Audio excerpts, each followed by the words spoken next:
you here to help find the baby Saurians? And I'm Toba. You must be the helpers that we've been waiting for. It's nice to meet you too, but we're just passing through. Oh, but Uncle Sanka said he was gonna send some of his friends over to help us. You sure he didn't mean you? Yeah, sorry. Whatever this is about, it sounds like you've got the wrong end of the stick. Wrong end of the stick? Darn it! We've been tricked, Hoonie. I should have known that Glasses Guy was a con artist. What are we supposed to do about the baby Saurians now? Time's running out. It's okay, Hoonie. Don't worry. Why don't you tell us what happened with these baby Saurians, huh? There's been a lot of unrest in the tribe lately, and my dad's Saurian got injured. Her name's Nana, and she has 3 little babies. After what happened to Nana, her babies were so scared that they ran off and hid. I'm really worried about them, so I decided to go look for them. If Nana is your dad's Saurian, why isn't he the one looking for them? My dad's one of the elders, so he's busy getting ready for Turnfire Night. It's a really important ceremony, more important than this, anyway. I didn't think it would take very long, but then that guy we ran into made us tell him loads of stories, and it wasted so much time. Yeah, he was so selfish. He doesn't have a heart. It's all right. Don't let him get to you. We're here now and we'll help you because we care a lot. They should be. I already managed to find their tracks, and it seems like they're hiding on the cliff. Really? Wow. Thank you so much, Miss Traveler and Miss Paimon. Awesome. You gotta be careful out on the cliffs, though. They're really steep. Even grown-ups have trouble climbing them.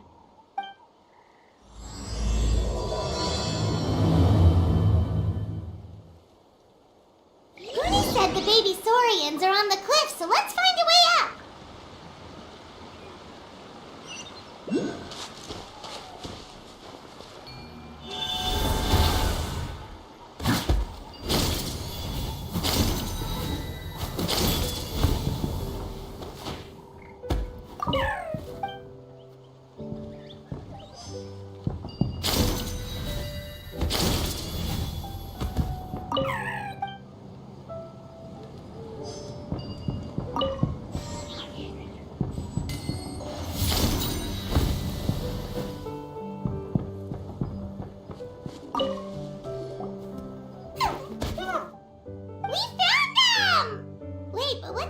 Well, if it isn't the gruesome twosome who wormed their way into our servant circle of friends.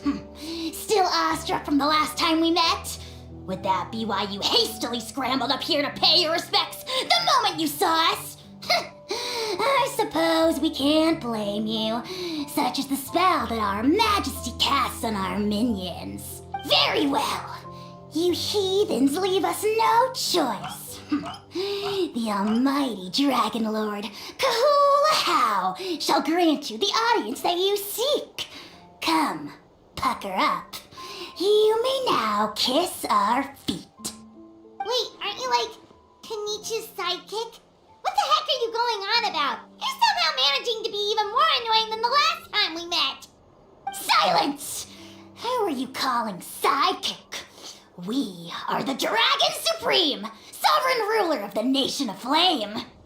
We shall have you know that last time, were it not for Kenichi's earnest pleading on your behalf, you would have received not a single word of mercy.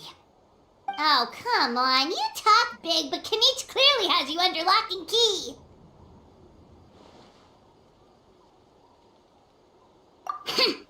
That's more like it. If you must know, our humble servant begged us to investigate an abyss incident near Hoytsidlan, and we chose to grant his request. Abyss incident? See this little lizard? Its mother, a medium-sized lizard, came under the influence of abyssal power. In her confusion, she attacked my servant's tribe, then assailed her own offspring. Yikes. So how is she doing now? She was but a lowly bug fighting against the power of the abyss. Naturally, she has departed for the Night Kingdom. Such a fragile creature. Apparently, she ended her struggle by leaping from a cliff. Leaping from a cliff? My dear anemic flying ant, as addled with questions as your head may be, please keep them to yourself and wipe that absurd expression off your face. We are the almighty Dragon Lord Kahula-How, not a wish grant.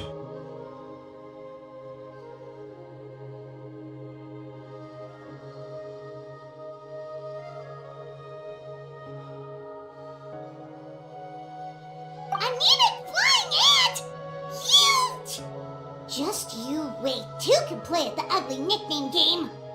We sense a faint abyssal energy.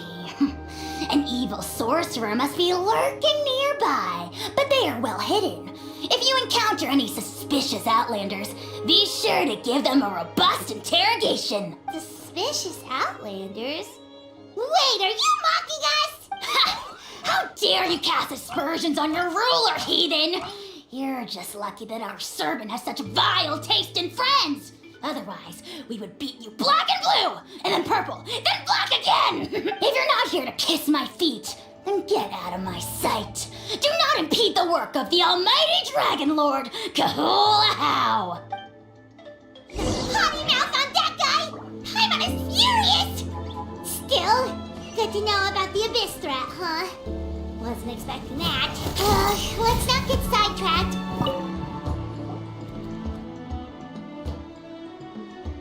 Wow, you're back already? That was so fast. I'm so glad that the babies are all right. Thank you both so much. Now we can finally go home and stop worrying about them. You're welcome. Piece of cake. You're not from Natland, right? Because your clothes look different than ours. Hey, you must be tired after all that climbing. You should come take a rest at my house.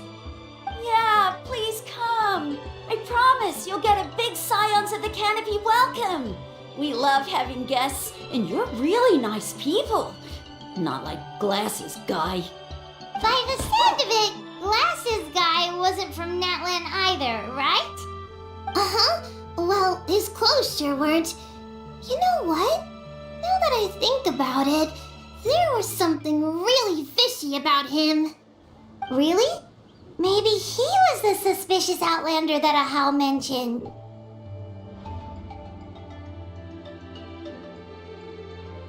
Sure, if you're interested. Let me think. How did the conversation go again? Oh, please, mister. I've told you so many stories already. When are you gonna help me find the baby Saurians? Just one more story. One more, I swear. Why don't you tell me more about that ball of fire? I heard that there was a huge transparent ball of fire that used to burn 500 years ago, 1,000 years ago, maybe even further back than that. Oh, you mean Turnfire. That's where the ancient name Mollypo comes from. Oh, wow. So it was the ancient... That's impressive. Uh-huh. There's a story behind every ancient name. The legend goes that the Turnfire first appeared in the era of the Grand Alliance. It was used by the tyrant Och Khan to rule over Natland and oppress anyone who opposed him. Turnfire is different from normal fire. If you get set on fire with it, you'll feel horrible burning pain from behind you, but you won't die from it right away. And whatever you do, you mustn't turn back to look at it. Why? What happens if you turn back? As soon as you turn around, poof! You get burned to a crisp. Well, good golly gee. I mean, it's one thing to singe someone's clothes, but burning people alive? That is a big no-no in my book. Right? How nasty is it to burn someone from behind and not even let them turn around to look? Och Khan really was an evil tyrant. Yes, shocking behavior. Now, let me guess. Eventually, a valiant hero came to save the day. That's usually how these stories go. Good guess, Uncle Glasses. Seems like you really know your stuff. The hero was called Yupanqui. He's the ancestor of our tribe. Yupanqui was friends with Ochcon the Tyrant, and also Shibalanke, the first Pyro Archon. He was working as an ordnance officer for the Grand Alliance at the time. He didn't like how Ochcon was such a cruel tyrant, so he stole the Turnfire and threw it at the Ochcon's army. The soldiers couldn't defend against it, and they all got turned to ash. And that's how our ancestors set our people free. But just as he was about to leave the city, he thought he heard Ochcon calling out to him from behind.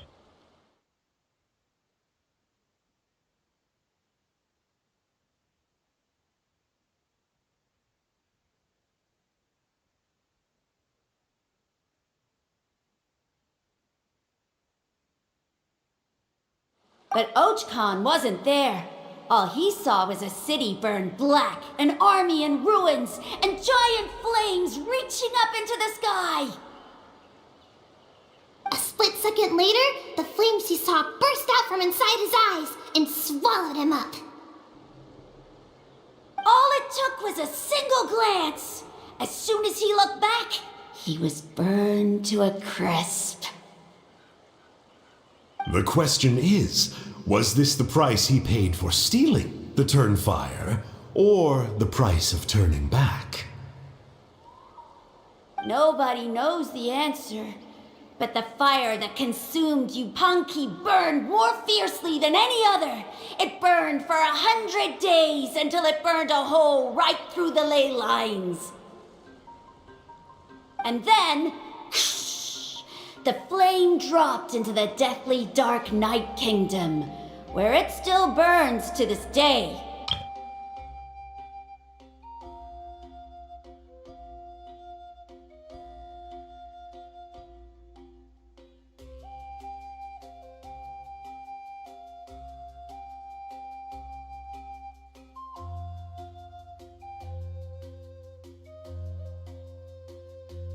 The grown-ups say that it lights up the path that leads to the next life. But for the dead to be reborn, they have to accept the flames and be purified by the fire first.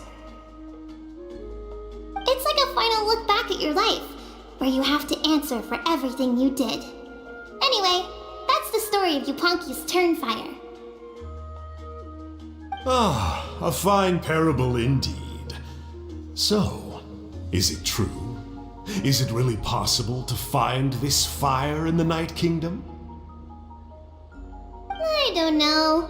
I think it's just a story.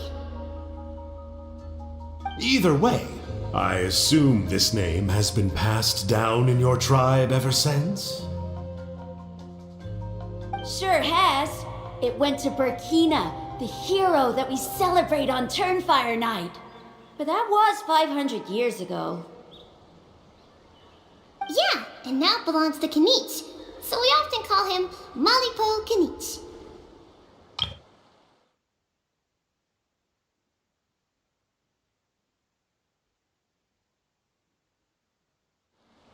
Kinich, huh? All right, Uncle Glasses, that's enough stories. Now, can you please go find the baby Saurians for us like you promised? I would, but doesn't the legend of the Turnfire teach us not to look back? Let's not go dredging up the past. Tell me more about this Kinich guy. One more story, I swear. Starting now. No? Careful, Toba. You look dangerously close to cursing me out right now. Tut tut, we can't have that. Cursing is for grown-ups only. Uncle, you'd better not be trying to trick us, or the Turnfire will get you when you die. How would it get me if I'm outside of Natlan? Uncle Glasses isn't from here, you know. Unlike you. Huh? Wait, is that?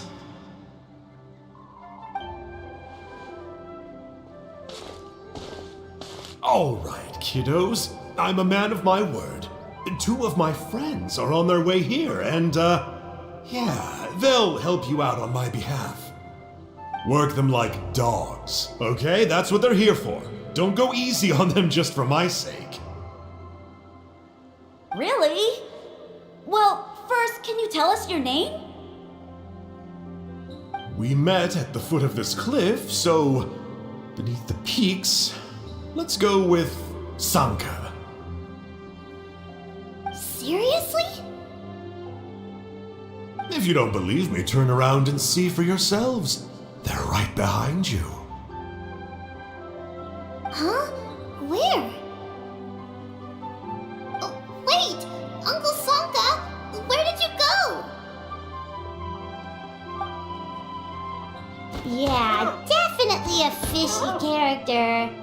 It sounds like he was digging for info about the ancient names. Yeah, and not only that, but he betrayed us too. He'll pay for this. All he got out of us was some stories, though. What's the worst that could happen? Traveler, maybe we should go tell Kenichi about this. Ahau says he's investigating it, but he's a bit of a loose cannon. We probably shouldn't take him at his word. Huh? You know Kenichi?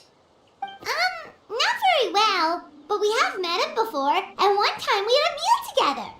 Oh man, I'm so jealous. I never even spoken to him. He's so cool. He's the Saurian hunter, and he has a really awesome ancient name. Me neither. I don't think my dad really likes him, though. He always tells me to stay away from him. Probably because of that little creep he always hangs out with.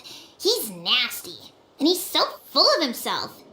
Oh, the creep who calls himself Kahul Ahau? Yeah, we've had the pleasure of meeting him too. He sure loves pushing people's buttons. Exactly. I don't know why Kenichi partnered up with him. Why didn't he pick me instead? Oh, Huni, look how late it is. We've been out way too long. We better get home now or we'll get yelled at. Oh, yikes. You're right. Okay, well, this path here leads to our settlement. If you decide to visit, remember to come to my house. If there's anything you need, my dad can help get it for you. Hope to see you soon. We gotta run. Bye for now.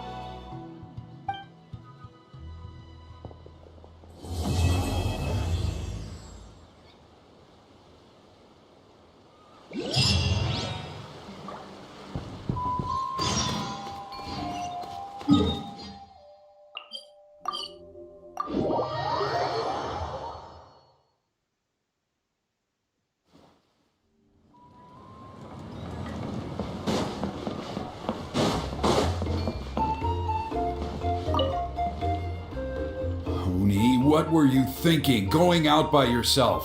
Don't you know how dangerous it is? It's okay. Toba helped me.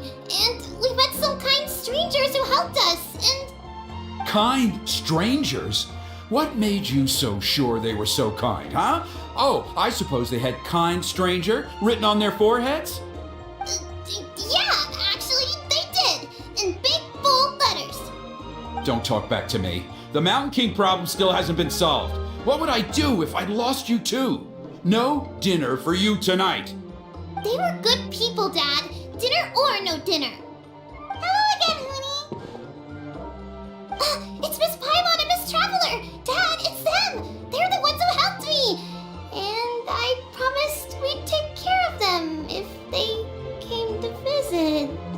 Oh, so you're the kind strangers. Well, I'm Trinidad.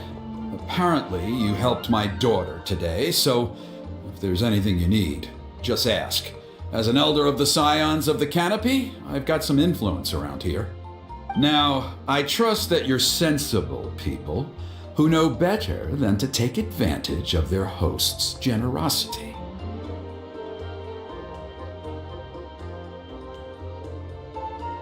Yep, just helping a neighbor. We're not looking for anything in return. Oh? Well, let's hope so. Dad, please! They're not bad people! They've eaten at the same table with Kanich before! Be nice to them! Kanich! Wait! I heard that two mysterious travelers from afar showed up at the Stadium of the Sacred Flame. Are they you? And Paimon's the other! I do apologize. A lot's been going on in our tribe lately, and I suppose the pressure must be getting to me. I can't believe I was so rude to you. I feel ashamed. We got off on the wrong foot. Can we, start over? Oh, now we're talking! Seriously though, don't worry about it. Already forgotten. We're just happy to see Huni got home safe and sound. Oh, you just arrived, I take it, and it would be my honor to give you a hero's welcome tonight. Careful now, that's quite an about face. We've heard that kind of thing can lead to spontaneous combustion around these parts. My dear traveler, you are very perceptive indeed. Go inside now, Huni. Dad's got some important business to discuss. Okay, look after Miss Traveler and Miss Paimon. They're very special guests. Well, we'll hear you out, but we can't make any promises that we'll be able to help. Well, this is a matter of utmost importance. Please, allow me to explain. For many years, our tribe has celebrated the Turnfire Night. It is a traditional ceremony among the Scions of the Canopy in which we remember our ancestor, Burkina, and his companion, Kangamato, the Mountain King. Burkina was a hero who bore the ancient name Malipo, and Kangamato was a powerful Yumkasor warrior. Together, they fought against the Abyss. They were victorious, but it came at a great cost. Burkina paid with his life. The Mountain King survived, but was contaminated by the Abyss.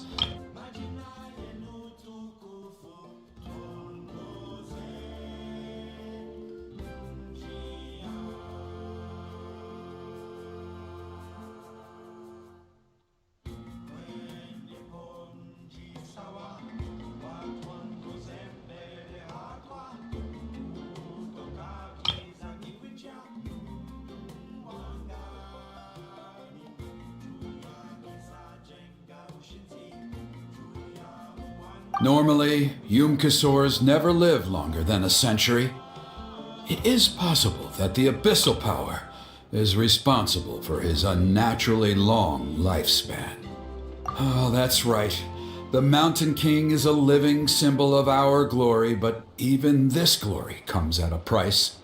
The abyssal power inside him is highly sensitive, and when it is disturbed, he awakens and flies into a blind rage, attacking anything that moves. So, besides the ceremony, another important part of Turnfire Night each year is cleansing the abyssal power inside the Mountain King so that he will remain sound asleep. However, Abyss-related incidents have been on the rise in that land lately, as I'm sure you're both aware. As a result, it has become increasingly difficult to keep the Mountain King in hibernation. Only 5 months have passed since the last Turnfire Night, and he's already showing signs of instability. Has he woken up again? He has. We managed to contain the situation by performing a makeshift ceremony right away, but it was a close call. He could reawaken at any moment. Also, he attacked and wounded my companion, Nana, during the ceremony. She became contaminated by the Abyss as a result, and... We heard. Such a tragedy. We're really sorry for your loss. Yes, and Nana wasn't the first. Anyway, right now we're preparing for an exceptional Turnfire Night ceremony, and we need to find a suitable flame bearer. From what I've heard about your adventures, I believe you would be perfect for the role.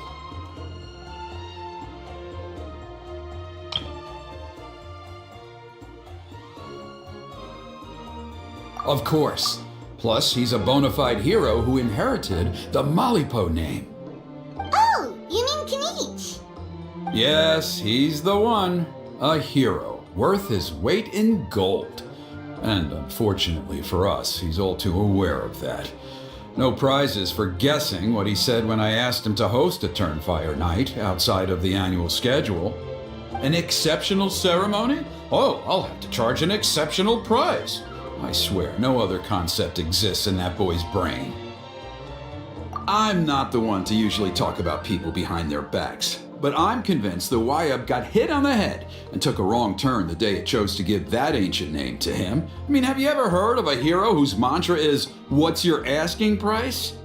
Oh, and don't get me started on that insufferable Ahau he hangs around with. Thinks he's God's gift to mankind. Pompous fool. Yeah, Paimon has to agree on that last part. Anyway, the fact is, the ceremony can just as easily be done without him as long as we can find someone else. And besides, you two seem like much better candidates. So, what do you think?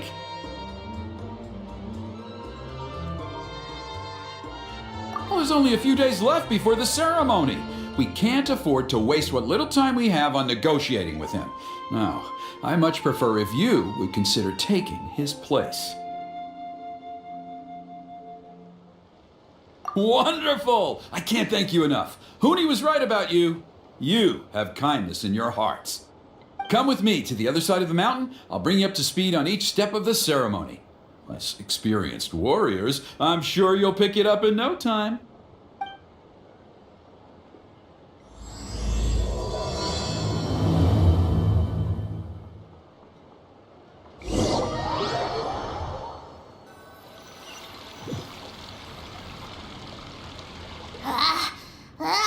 Achoo! Curses! Who dares insult the great Kahula How behind his back? Oh, great Kahul Ahau, bless you. Shut your filthy mouth, worm of the abyss! Your putrid words defile the air we breathe. You make the almighty Dragon Lord, Kahula How, sick to the stomach! Speaking as a member of the Abyss Order, that's music to my ears. Exactly the kind of reaction we're going for. But on a personal level, I gotta say, it's pretty hurtful. Ugh, never have we heard such brazen blustering from someone who is inches from death! Up yours, Four Eyes! We spit in your face!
Okay, well, that I am at a loss to explain.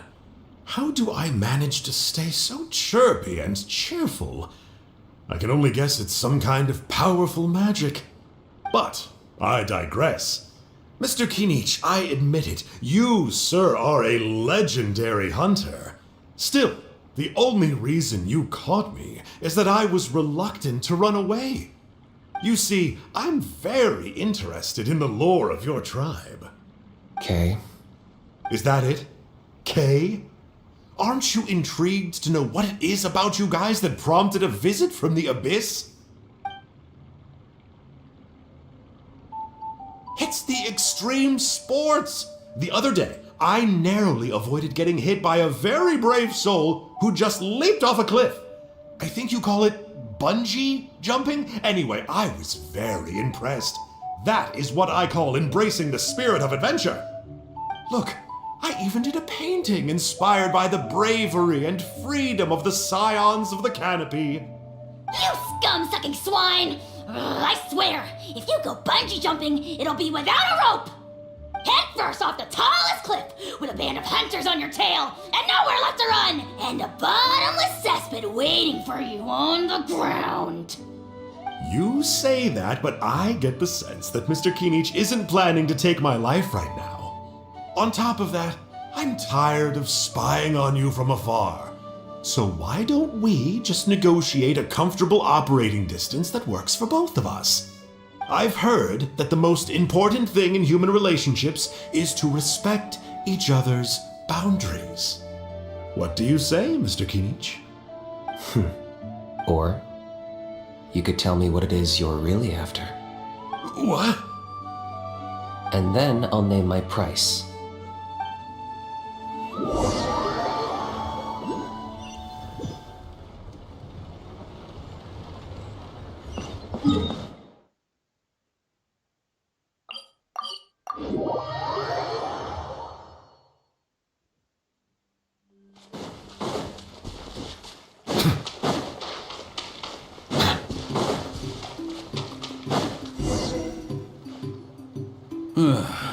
The abyss contamination is back. No surprises there. No doubt that explains the Mountain King's recent activity. See those torches over there? Those are the Sacred Flame offshoots that we requested from the Stadium of the Sacred Flame. They contain the power of the Pyro Archon. Are you saying that the Sacred Flame and the Turnfire are the same thing? Well, for ceremonial purposes, at least. Sending someone to the Night Kingdom to retrieve the legendary Turnfire isn't exactly an option. More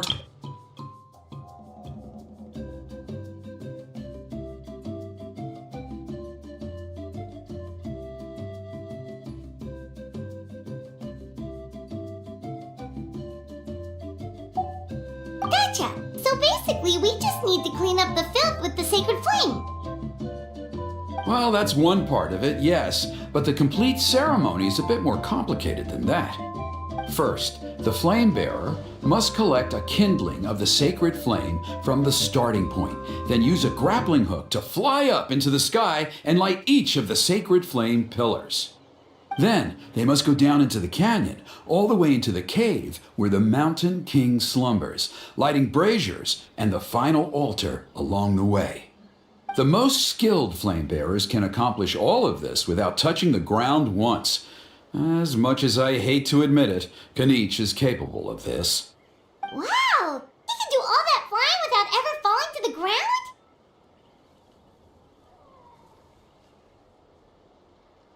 Well, of course Paimon can. It'd be much harder for you guys.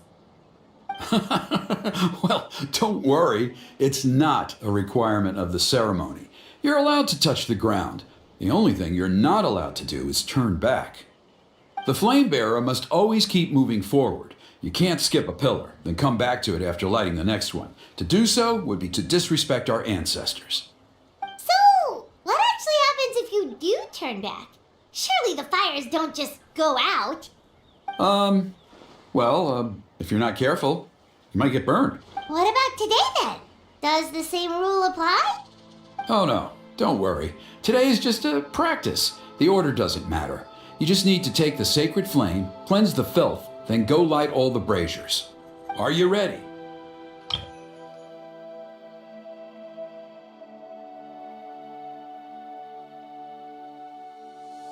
I'll repeat all the key points again. Gather the kindling, cleanse the filth.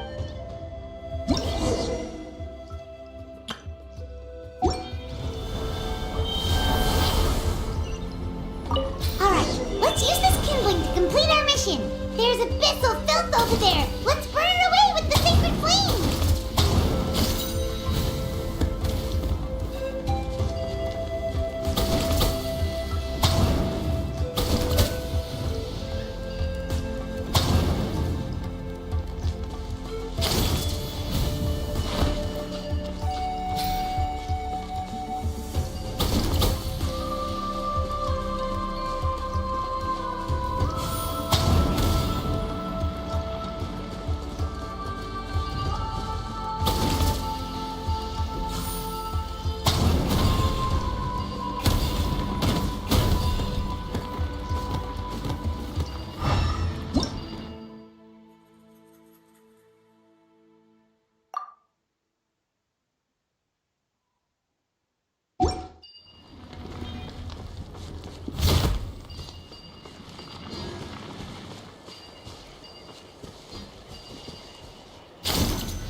I was right about you. You have outperformed all of the other previous candidates.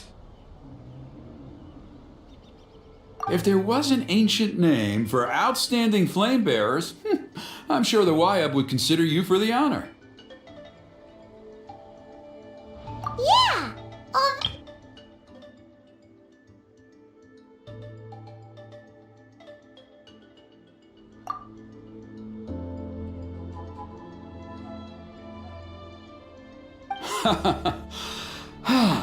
All right, now there's still a few days left until the ceremony, and I should probably get back so I can inform the chief and the other elders that I have found the flame bearer we need. Oh, you mean they've still got to sign off on it? Some of them are still hoping we can come to an agreement with Kanich, but that's only because they haven't seen you in action. Still, I'm the one responsible for securing a flame bearer, and my recommendation is you. Just for Paimon's own peace of mind, are you sure it's not going to be a problem having Outlanders take on such an important role in your ceremony? See that place over there? There was a time, long before the age of Burkina and the Mountain King, when we, Scions of the Canopy, called that our home. After a period of upheaval, our ancestors were forced to move away. Now, it has become a place where our youths go to develop courage and kindle a spirit of adventure. If we fail to keep the threat posed by the Mountain King at bay, it might not be long before we have to move again and find a new home. So, to answer your question, I think everyone will agree that you are the right choice. Fair enough. Desperate times call for desperate measures. I'll need you to drop by my place at some point before the ceremony, if that's all right. There are still a few final details that we need to discuss. Okay, see you later then. You have my gratitude. We've helped out with a lot of other local festivals before, but this one feels a little different. Anyway, let's take a break before heading back to Trinidad's place.